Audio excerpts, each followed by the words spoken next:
This is Spunky, and Snarky. and we say, Welcome to the show.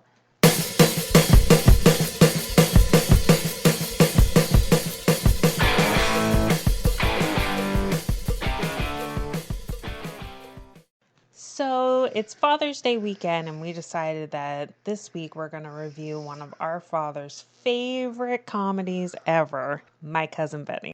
Sadly, our dad passed away last year, so this is our Father's Day tribute to him. I think a lot of us need some laughter right now, and this is a great movie to have a great time with. For sure.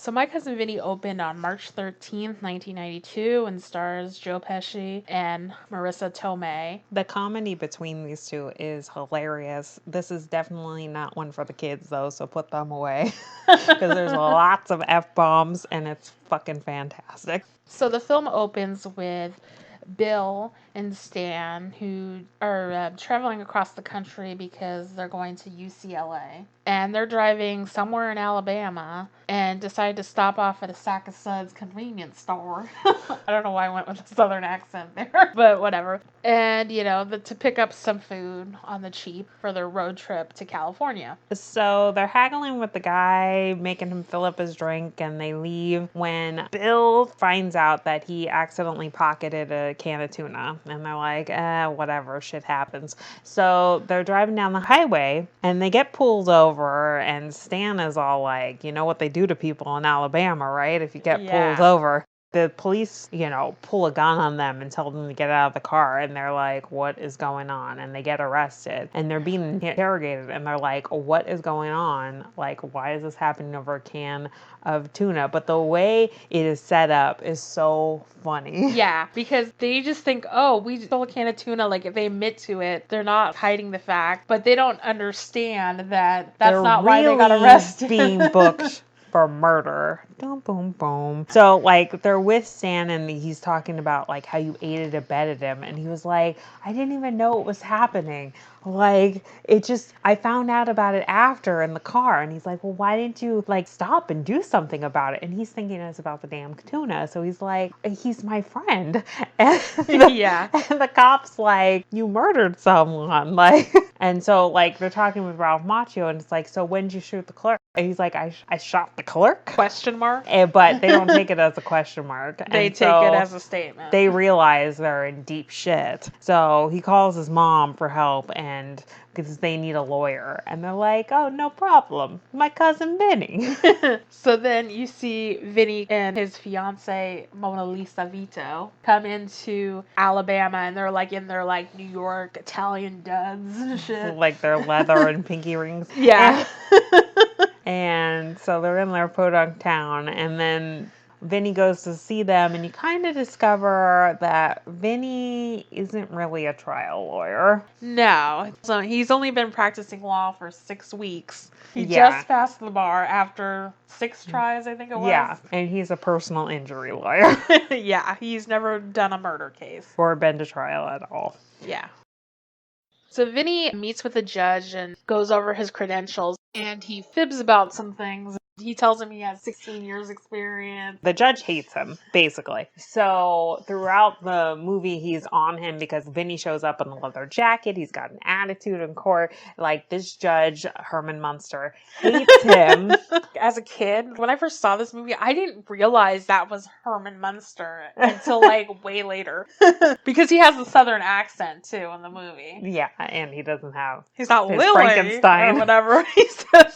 Frankenstein makeup. Yeah. They go to arraignment, and all he has to say is guilty, not guilty. And Vinny just wants to present the case. He doesn't understand. It's like a prelim. The judge gets pissed off and basically throws him in contempt. So they're all going to jail, basically. Yeah. So Stan decides he wants to go with the public defender because Vinny is just not cutting it. Bill's like, I think we should go with the public defender too, but Vinny convinces him he can do this, just give him a chance. Meanwhile, Marissa Tomei's character, Lisa, Vinny's girlfriend, tries to hustle some money because Vinny's been thrown in jail like a bunch of times for contempt of court. And she gets stiffed by this guy. So Vinny like goes to get the money. He's like, I'm not gonna negotiate with you. And it's a really funny scene because he's like, am I gonna get my ass kicked or are you gonna give me $200?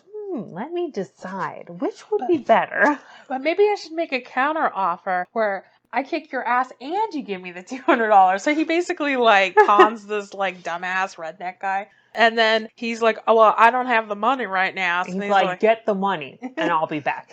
Yeah. So meanwhile, all this stuff is happening. So you got Vinny and the girlfriend at the hotels, and every single day they're getting woken up. First, it's like a whistle at some factory that goes off at 5 a.m. Then it's like some pigs that are being taken out at some other thing. To the slaughter. There's a train, all this stuff. So he hasn't like slept more than like 2 hours in like 5 days. That's going on. Then he decides that, you know, he wants to talk to the witnesses and stuff. He figures out he can do that. But then he's like, okay, I want to get into the prosecution's files. So I'm going to go hunting with him and kind of finesse him. And so he goes, and Trotter, the prosecutor, just like gives him the files. And he's like, I'm the bomb. Comes back. And meanwhile, back at the hotel, Lisa's been like looking through his law book that the judge gave him. Yeah. And she's like, he has to give you the files. It's called disclosure, you dickhead. Lisa's little character is like the best. Their back and forth banter is like, it's just comedy gold. Because she doesn't take shit from him. She tries to be nice and help him, but then like if he gives her like some attitude, she gives it right back. He's like, I want you to be supportive when he did bad in trial. And she's like, oh, you want me to be supportive? Oh, you were the greatest. Yeah. You had that judge wrapped around your finger, like being she's super sarcastic. Yeah. And it's snarky, the best. One would say. But before Vinny goes hunting with the prosecutor, like that's one of my favorite scenes ever from when I was a kid, because she's all like gets upset because they're gonna go deer hunting, and she's like, you're gonna shoot some poor innocent deer, and then goes on this whole rampage because he's like trying to figure out what pants he wants to wear, and she's like, she's super upset, and she's like, imagine you're a deer. You're just prancing along, you put your deer lips down to the cool clear water to take a drink, the bam, some motherfucker blows your brains out. Now I ask you, do you give a shit about what kind of motherfucking pants the son of a bitch who shot you was wearing? I mean, it's classic. It's classic. That's like my favorite line ever. So Trotter invited Vinny to stay at his cabin in the woods so he could get some sleep. But when he gets there, he can't sleep because there's like this owl making this crazy screeching noise. Oh yeah, it's like, so he tries to like shoot at it, but of course he misses. So they end up sleeping in the car in like the middle of this like grassy field, and it rains. So the next day they wake up and they've got to go to court, and they're late because they actually slept. Yeah. But he gets out of the car and he tries to step and he slips in the mud. Yeah. And so he opens the trunk and is trying to find something to get unstuck out of the mud, like a piece of wood or something. And unbeknownst to him, his suit was in a bag. And it accidentally gets flung into the mud. This is the only suit he has because he was wearing like a leather jacket and didn't own a suit. So he's like, fuck, what am I gonna do? Yeah, because he doesn't want to get contempt of court again. Yeah, so they head into town. The Cleaners is closed. The only store that sells suit like is closed because everyone has the flu. So basically they get this suit from the secondhand store and he looks like a temptation. It's kind of funny though, in a way, sidebar, because it kind of looks like the suit our dad wore at his wedding. Totally a wedding suit. It's kind of like a bronzy orange color. Our dad's is more like a brown. Only our dad. It was ugly. Yeah, it was pretty ugly. But, you know, it was the 70s and they loved and their my dad tones. had a wonderful choices of color, but that's beside the point. Yeah, we had an orange bathroom. Let's not talk about it. Anyway, he has to wear this like ridiculous suit. And it's got like a penguin tail. But seriously, if he had a microphone and like did a Motown spin, like, yeah, it does look like something like any like old Motown like group, the Stylistics or something would be the wearing. OJs or something like that. And of course, like while he's running around, the dude with the $200 shows up And he's like, I don't have time for you. And he's like, I got your money. And he's like, you gonna fight me now? And he just punches him and tackles him to the ground and then like grabs the money and walks off because he ain't got time for that shit. He shows up to court in this suit. He's already late, and the judge is like, what the fuck? He's like, are you mocking me? And he's like, no, like I didn't want to wear the leather jacket because I know you hate it and the suit was dirty. So I wore this for you. Yeah. And later he still ends up going to jail, but that's beside the point. Trial starts and the prosecution makes their opening statement, and Vinny's so tired because, you know, he hasn't been sleeping that he's like half asleep, and then they call him to do his statement. He's just like, whatever that guy said was bullshit, that's it. And walks off, and then the judge of course is pissed because he said like, bullshit. He's like, it was bullshit, thank you. And he's like, everything will be stricken from the record except for thank you. Yeah. Then the public defender has his turn to make his statement. Well, he's got a nervous stutter, so he's like taking like 5 hours just to get a sentence out. So you think he's going to do good because he looks like Mr. Rogers or whatever. He kind of sounds like him too, which is kind of weird. But he like gets up and he's like, members of the yeah, he's like stuttering on every other word. Jury. Yeah. So he has stage fright and can't public speak. Yeah. So he sucks. He's basically spitting in the jurors' faces. They call the first witnesses and the prosecution examines them. And then now it's Vinny's turn to cross-examine the first witness. This is one of my favorite scenes of the movie. So he interviews the first witness who claims that while he was making breakfast, he heard the shot from the sack of suds and saw the defendants fleeing the scene. So Vinny starts asking him, oh, you know, what did you have for breakfast? And he says, I had grits. And I was like, were they instant grits? And it's like, no self-respecting Southerner has instant grits. Because it said it took him 5 minutes that he saw the guys going in, and 5 minutes later, the shot and everything because he had his breakfast. So he's like, well, it takes everyone else 20 minutes to make grit. So do the laws of physics cease to exist on your stove? And like when he realizes like, oh shit, Vinny like will not stop hounding him. He's like, did you get these grits from the same guy who gave Jack his magic beanstalk beans? Are you sure about that time? Are you sure about those 5 minutes? And then he's like, no. And he basically makes the guy crack. And then he's like, I'm done with him. That's instead of saying like, no further questions. He's just like, I'm done with him. I got no more use for this guy. Yeah. So then everyone's like shocked. At that point, that's where Stan tells the public defender that he's fired and decides to go back with Vinny. So Vinny goes back to contempt of court and he tells Lisa not to bail him out so he can actually get some sleep in jail.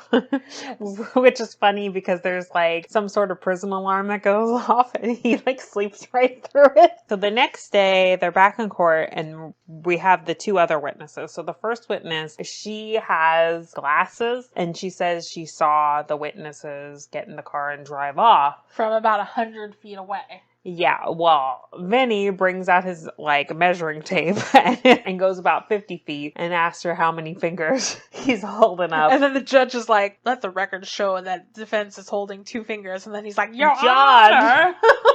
It's pretty funny. And then he's like, oh, and he's like, Mrs. whatever her name was. And only. How many fingers am I holding up? Long story short, she says 4 and when it's really 2. Yeah. So she can't see shit. She needs a thicker set of glasses. Yeah. Pretty much. And then there's another witness who says he saw them through the window and identified them. But basically, he lives in a house that's got like these dirty ass screens on these dirty ass windows and a bunch of trees and bushes. Shrubs. Yeah. Blocking his way. So basically, he proved that he didn't see shit. So Vinny's feeling kind of good about the case right now, but then that night, Trotter, the prosecuting attorney, calls and says, oh, I have a surprise witness. He's like, well, you know, you have to disclose that. And he's like, oh, you'll get it tomorrow, pretty much. And so he goes and asks Lisa, oh, where's all that shit about disclosure that we talked about? And so he kind of reads through the law book to find how to ask for continuance to go over the new evidence. Or object to the witness, Yeah. So the next day, he tries to object to the new witness because he hasn't had time to like review him or whatever. And he makes a really good statement, but then the judge still denies it pretty much. So Trotter's surprise expert witness is a automotive expert from, I think, the FBI. He says that the car the defendants had, which is a Buick Skylark, had the same tires that were in the pictures of the tire mark. Yeah, the exact like model and width as the tire marks. They're identical. Yeah. So Vinny kind of is like, oh crap. So they go to lunch, and Vinny gets called into the judge's chamber. And all throughout the story, he's kind of been telling lies about who he is and his credentials. Because he said like he's this Jerry Gallo guy who was a famous attorney in New York, but I guess he died. Yeah. So, but you didn't realize when he said that. So he's like, no, I'm Jerry Gallo with the C. And he's like, we gonna figure this out right now. Luckily for him, like the office was closed till 3. And he's got 90 minutes to figure this out. So over lunch, he's like, I gotta win this case and get the fuck out of Alabama. Yeah. So he's going over the pictures, and Lisa's trying to help him, but he gets pissed off at her, and she leaves, and he's just like, what am I gonna do? Because these kids are gonna go to jail and get bribed. Pretty much, yeah, because it's Alabama. And they have the electrocution. And so he's like, what am I going to do? So he had looked at her pictures, and he doesn't know what to do. So he's going to cross-examine the FBI expert, but he doesn't really get much, just that there's lots of cars with that tire. Yeah, that particular brand and model. But then he's looking at the picture that Lisa took and realizes something. So he's asked for a continuance because something happens. We don't know what. And he asked the sheriff to run something for him, and then he's trying to get Lisa. And she's outside the courtroom on the phone. He's like, I need you in the court. And she's like, fuck you. I hate you. Leave me alone, because she's pissed. Yeah, right? She's legit mad. She's like, you're an asshole. He drags her into court, and she tries to leave, and they're like, we need to bring her to the stand. So basically, he wants to present her as an expert witness because she knows a lot about automobiles, and the prosecution and everyone else is like, this bitch don't know shit about cars. So she finally gets ordered by the judge to answer the questions, and she's under oath. Basically, the prosecution wants to test her to see if she actually knows anything about cars, or if, you know, he's just putting his fiance on the stand for no good reason. So he asked her an automotive question, and she's like, that's a bullshit question. And he's like, yeah, because you don't know the answer. And she's like, no, it's a trick question. And then she goes on to give like all this automotive expertise about how this model that he was asking about wasn't made in this year, but if it was made and blah, blah, blah, then like the correct tuning time would be this and shit. I don't know shit about cars. It was the ignition timing of some type of car. I don't remember. So he's like, okay, she's good. So then Vinny hands her the photo that she had taken previously and says, according to this photo, does the defense's case hold water? And so she looks at it. She's like, no. She goes on a long rant about the tire marks, because in the picture of the tire marks, it shows that the tire goes up over the island and the tire marks are parallel, whereas on the Buick Skylark, which is an older model, like one wheel would go up and the other would kind of tip to the side because they don't have independent rear suspension. So basically proves that there is no way that the defendant's car could have made these tire marks. So she's all pleased with herself, and Vinny's like, yes, and everyone's like, there's no way. And then they recall the FBI expert, and he agrees with her that the Buick Skylark could not have made this particular tire mark that went up on the embankment. So the only car that could have made the marks that came in a mint green color like their Buick Skylark was the Pontiac Tempest. So the sheriff comes in, and Vinny had the sheriff check on if there are any Pontiac Tempests that have been involved in any crimes recently. And sure enough, it comes back that 2 men fitting the defendant's descriptions were arrested in a Pontiac Tempest in Georgia. Yeah, and they also found a .357 Magnum, which was the same caliber that killed the clerk at the Sac Osads Boom, boom, boom. So, due to all this new testimony, the prosecution decides to drop the charges, and basically Vinny won. And everyone's happy. But now Vinny needs to get the fuck out of Alabama because the judge's gonna find out that he is not Jerry Callow. So he's like trying to get out, and everyone's congratulating him, and he's like, I gotta go, or else I feel like I'm gonna be in Alabama forever. Yeah. So finally, he's like almost at the door to the car, but you see the judge there, and he's got like a fax in his hand, and he's like, oh shit. So the judge comes over and is like, I just want to shake your hand, sir. And he like puts his hands up like he's gonna cuff him, but he doesn't. But he shakes his hand instead, and he's like, I just got back a fax about the very lucrative career of Jerry Callow, and it's an honor. And Vinny's like, what the fuck? So he gets in the car and just, thank you, and leaves. And then finally you find out that Lisa, during that break, was on the phone with a friend of Vinny's, Judge Malloy, who basically was the one who helped Vinny through law school. And she had called him, and he faxed in a very reputable resume for Jerry Callow. And it's funny because at the end when they're driving, he's like, oh, well, I won my first case. That means. She's like, oh, you think I'm going to marry you now? And he's like, what, you're not going to marry me? He's like, no, you can't even win your first case without any help. You're fucking useless. Yeah, he's all mad because, I wanted to do it on my own. And she's like, well, God forbid. It'll be like a thing from now on that you'll win all these cases, but you'll never be able to do it alone. Oh, how awful. And to think you might have to actually say thank you to someone. Yeah. And then they kind of continue on. And Vinny's like, oh, well, I thought we could get married this weekend. She's like, that's not romantic. I want a wedding with bridesmaids and flowers.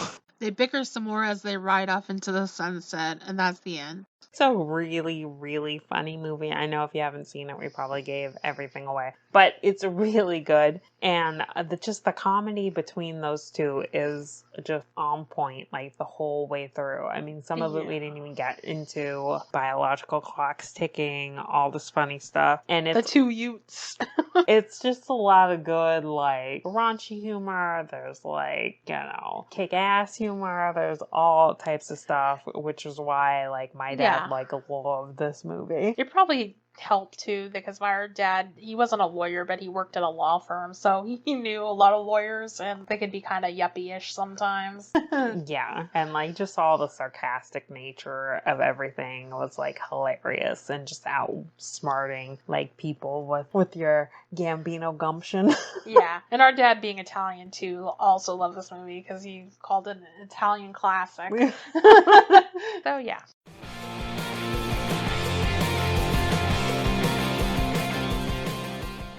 So today in the Brain Basement, I was thinking a lot about my cousin Vinny and things I used to do with my dad. My dad wasn't really into like sports or normal like father things like fishing and stuff. So our kind of weird bond thing was we went to musicals together. Of course, I couldn't get him to go to like every musical. He wasn't going to Rent. But or like Kinky Boots or anything. But we, went to a lot of like the Jersey Boys and the Carole King musical and things like that. We went to Avenue Q together, and listening to You Can Be As Loud as the Hell You Want while making love while sitting next to your father is not the best feeling in the world. But there was a funny thing where the Bad News Bears were all like, it's more economical to buy like a 6-pack of beer than just a can. And like I knew like that jazzed him up because he was like he was a math person and was like that. So then I was thinking about like, oh my God, what if they made a My Cousin Vinny musical? Like how funny would that be? Because I could totally see it, transitioning into a musical, and the songs would be like, two youths. What's that? Two youths. What's that? Two youths. I mean. And like, I don't know. My biological clock is ticking like this. And like the stuttering public defender could like have a song. It'd be great. And so then I looked up online, as I do, because I like to research things. And so it turns out like the creator of My Cousin Vinny was actually like considering making a musical, since this really never had a sequel. It did have that CD rap album sequel, which was pretty funny. I did buy that for my dad, but I don't know where it is, so I can't find it. Yeah, and then I found out that there was actually a Bollywood adaptation of My Cousin Vinny, which I need to see, but I don't know where I can watch. Apparently, they got sued by the studio Yeah. for lots of money, but I don't know if it ever even came out, but it was made. so hopefully I can see it someday. I don't know. It's probably awesome. But I'm praying one day that this musical does come out because I will be the first to go and see it. All right, and that's it for the Brain Basement.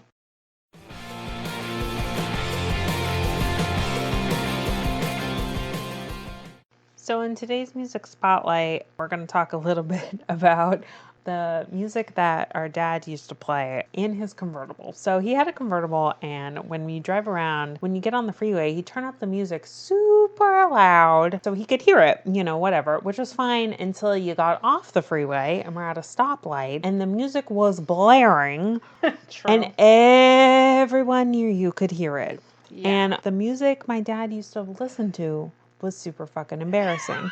So True. we made a list of the top 5 embarrassing songs that we had to listen to and be in the car and hope no one saw us while we were in the car with our dad. Okay.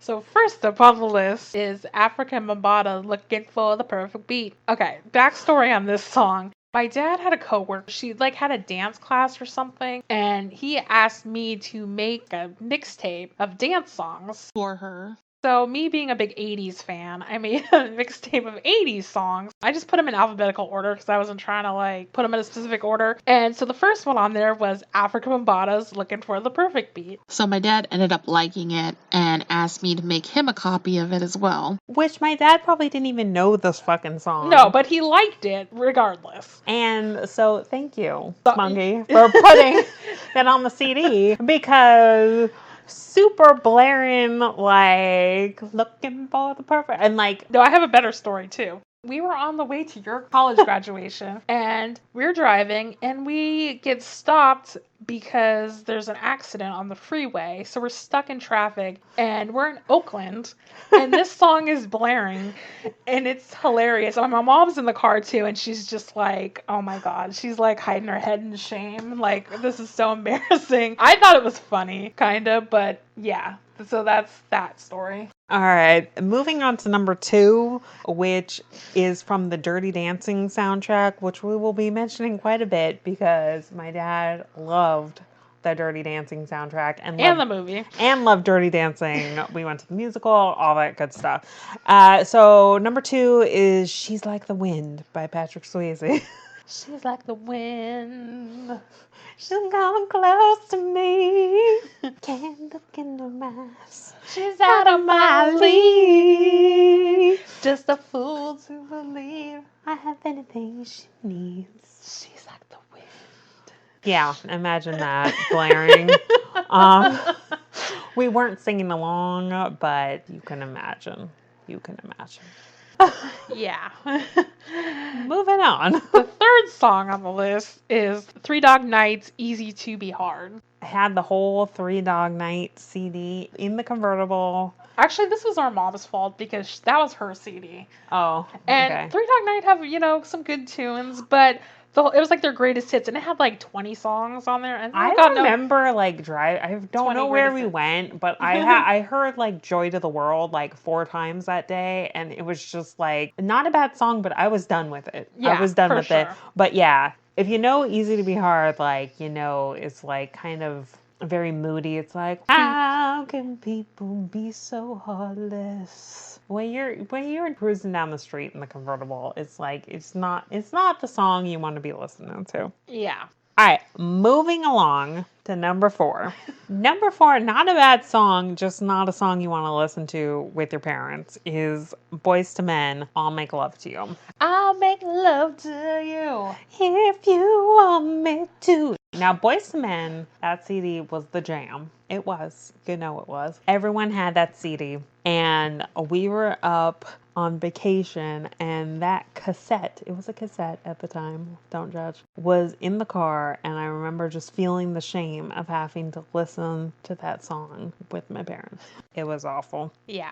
So next up on the list is another one from the Dirty Dancing soundtrack. This has to be the worst song to have with your Blaring. parents blaring. I mean, you have to pray that no one sees you. So it's off of the Dirty Dancing soundtrack, which has a lot of good songs, but again, not songs that you want blaring while people can see you with your parents. So this one is Mary Clayton, Yes, which basically goes, ooh, Yes. we're gonna make a love, gonna feel alright. And yes, you don't want that playing. I have a story in too about that public. one. Me and my dad, we were like somewhere kind of far away, and we were like coming back home, and we were on the freeway again. We're in traffic, it's kind of slow, and the song's playing, and this other convertible with these like gangster looking dudes are next to us, and they're blaring their music. And then my dad's over here playing, Yes, we're gonna make a love. And I'm like, oh my God. I think I was like in high school at the time too, and I was just like hella embarrassed. Yeah. I remember getting caught like before we got on the freeway, so it's quieter and the song was playing super loud. Yeah, I didn't want to make love because it wasn't going to feel all right. It was not feeling all right. All right, and the last song is our honorable mention, which is Huey Lewis and the News, Working for a Living. Taking what they're giving because we're working for a living. And I just put this one on because I know that was another one that he used to listen to. This one wasn't as embarrassing. Yeah, Huey Lewis is fine, but yeah, he had the CD in his car, so that was one he played a lot. Yeah. All right, and that's it for our music spotlight. If you want to hear the songs in full, you can check out our Spotify list on our website. So that's it for our Father's Day special. Thanks for hanging out with us and sharing some memories of our dad. I hope everyone has a great weekend. And to all the fathers, happy Father's Day. If you'd like to email us, you can reach us at spunkynSnarkyshow@gmail.com. You can check out our website at spunkynSnarkyshow.wordpress.com. And if you want to leave us a message, you can do that on our Anchor website, which is anchor.fm/spunkynSnarkyshow. Thanks again. Thanks for enjoying the past with us, and you have a great one. Bye-bye. Bye.